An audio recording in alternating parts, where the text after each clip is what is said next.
We're so close to our first 1,000 subscribers. Tap that subscribe button and catch fresh stories with shocking endings every day. We were at an elegant dinner, meant to welcome my son's fiancée into our family. She smiled sweetly in English, but whispered sharp insults about me in French, thinking no one understood. She didn't know I grew up in Paris. That night I chose a very different reply. My name is William Harris, a 62-year-old retired history professor living in New Orleans. My wife passed away 5 years ago, and since then, my only son, Daniel, has been my world.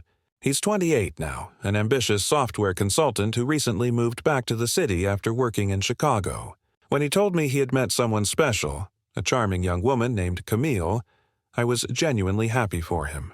I'd only seen photos until recently, a tall brunette with a polished style and a confident smile. 2 weeks ago, Daniel called and said, "Dad, Camille's parents are coming to town. I'd love for you to meet her properly. We're hosting a dinner at her favorite French restaurant downtown." The invitation caught me off guard. I'd always imagined meeting my son's fiancée in my own home, over a simple, home-cooked meal. But Daniel sounded excited, so I agreed. I arrived that Friday evening wearing my best navy suit and an old silk tie my wife had given me years ago.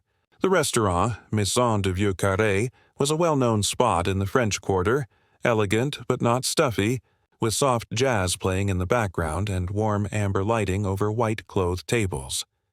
Daniel greeted me with a hug at the entrance, his eyes shining with pride. "Dad, you look great," he said, then guided me inside to where Camille and 2 of her friends were waiting. She rose to greet me, kissed me on the cheek in the European style, and spoke perfect English. "Mr. Harris, it's such an honor to finally meet you," I smiled back, answering warmly in English, "Please, call me William."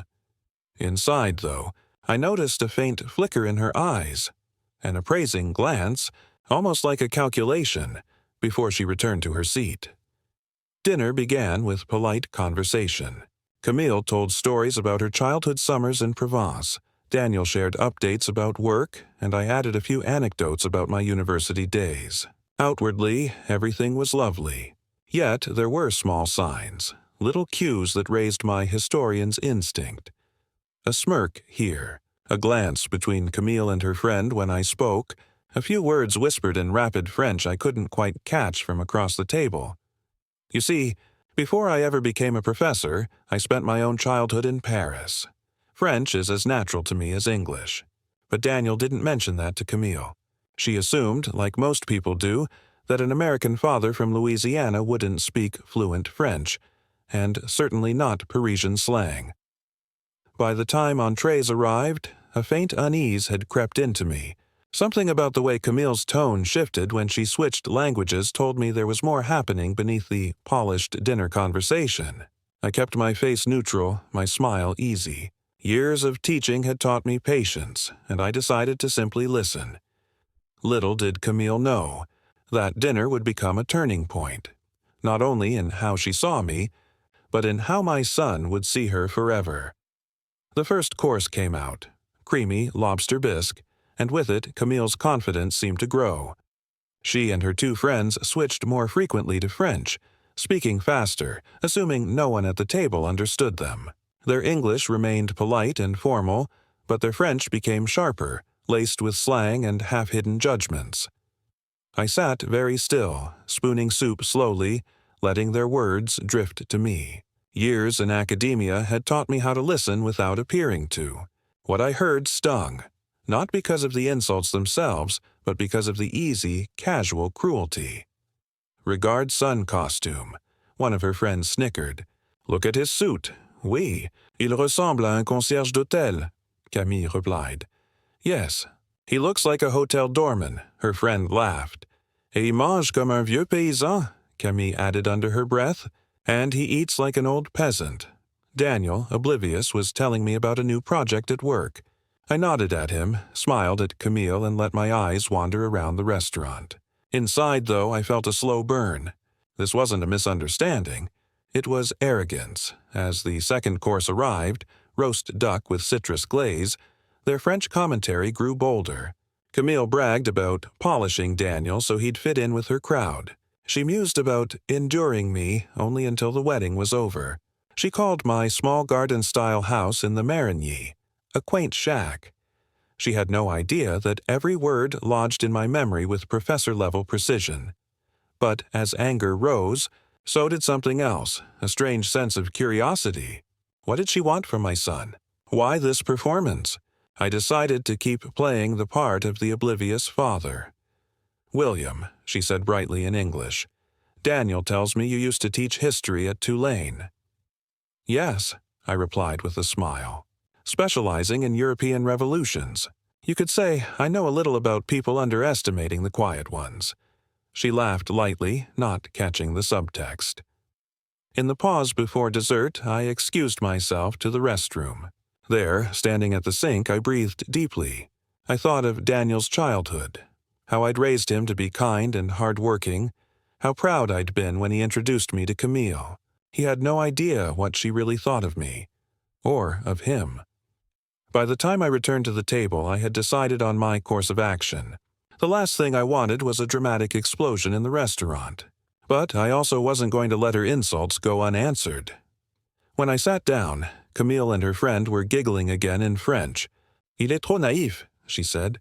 "He's too naive. Je peux dire n'importe quoi. I can say anything." I set down my napkin carefully and, in clear, precise Parisian French, answered, "Vous savez. Il est très impoli de parler ainsi de quelqu'un qui comprend chaque mot. You know, it's very rude to speak like that about someone who understands every word." The table went silent. Camille's face drained of color. Her friend's fork froze mid-air. Daniel blinked, confused. "Dad, you speak French?" he asked. "Fluently," I said, switching back to English with a calm smile. "I lived in Paris for 8 years.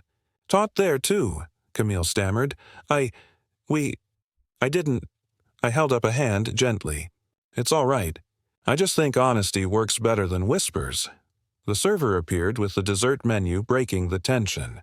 Camille muttered an excuse and went to the restroom. Daniel leaned toward me, frowning. "Dad, what's going on?" I didn't answer immediately. Instead, I asked the server for a pot of tea. When Daniel pressed again, I said softly, "I've been listening tonight, son. We need to talk after dinner." Camille returned, her polished veneer cracked. She avoided my eyes. I decided not to humiliate her further in public. I simply carried on polite conversation until the check arrived. On the walk out, Daniel sensed the shift. "Dad, are you mad at me?" "No, son," I said. "But I think you deserve to know who you're marrying." That night, back at my house, I recounted every word I'd heard, translating the most painful parts. Daniel sat frozen, his hands clasped. She said, "All that?" "Yes," he buried his face in his palms. "I thought she loved me. I thought she admired you." I rested a hand on his shoulder. "Sometimes, Daniel, people show us who they are when they think no one's listening."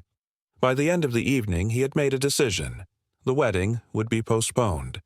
But how to handle Camille, and how to reveal what we knew without a public scene, required care. In the following days, we worked quietly together. Daniel asked Camille direct questions in English. She deflected. Meanwhile, I spoke to an old friend, a lawyer who specialized in prenuptial agreements. Step by step, a plan formed. Not vengeful, but protective. I wanted my son to learn strength without cruelty, to understand that boundaries can be drawn with dignity. Camille had underestimated me. She would not underestimate Daniel again. A week later, Daniel invited Camille over to my house under the pretext of a family dinner.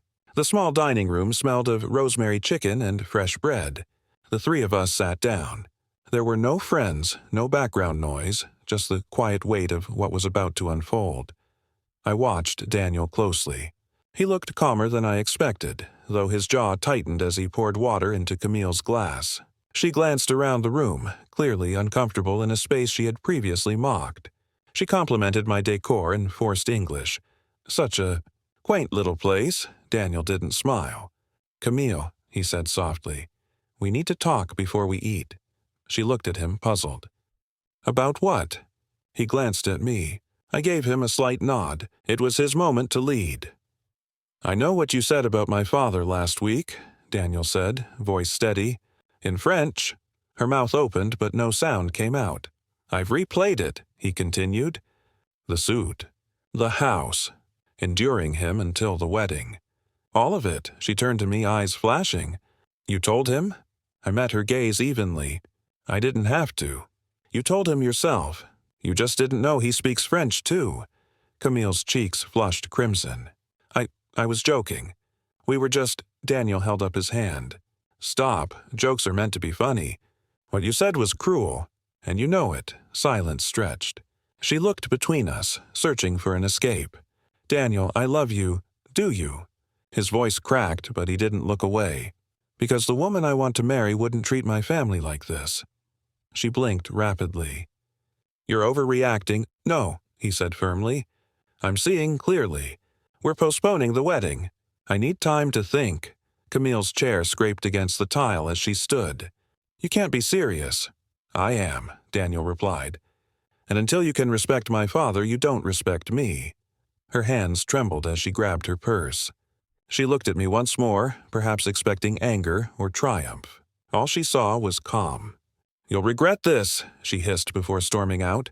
The door clicked shut. Daniel exhaled, shoulders sagging.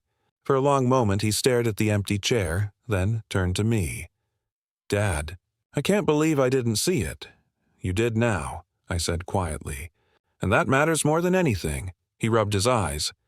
"Thank you for not exploding that night at the restaurant." "I would have felt humiliated." I smiled faintly. "Sometimes silence is the loudest teacher." We sat down again, father and son.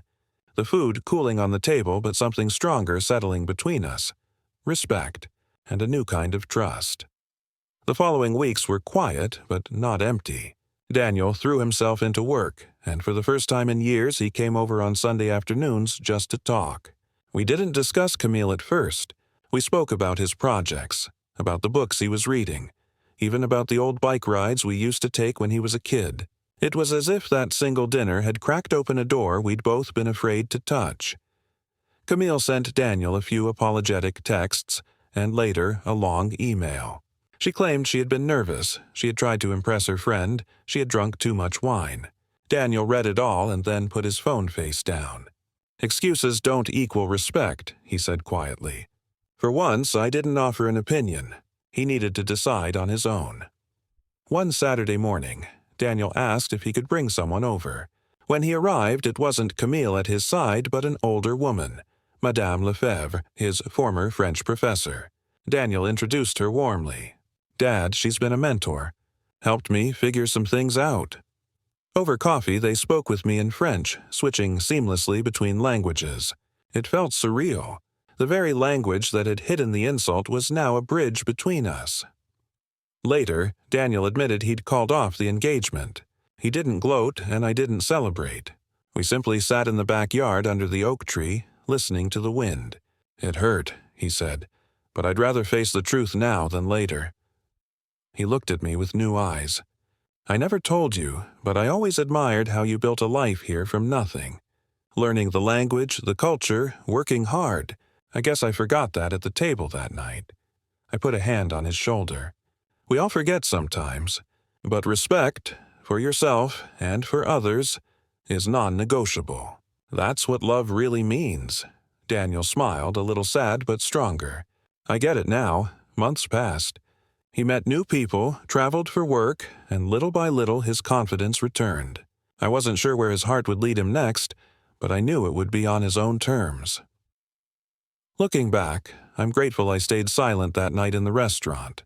It gave my son the chance to see who he was marrying and who he wanted to be. Sometimes the hardest lesson a parent can teach is the one without words. And so when people ask me why I didn't explode or cause a scene, I tell them the truth. Because dignity speaks louder than anger.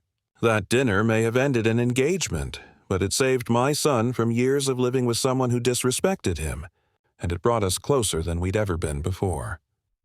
We're building a community of story lovers. Be one of our first 1,000 subscribers and never miss a twist.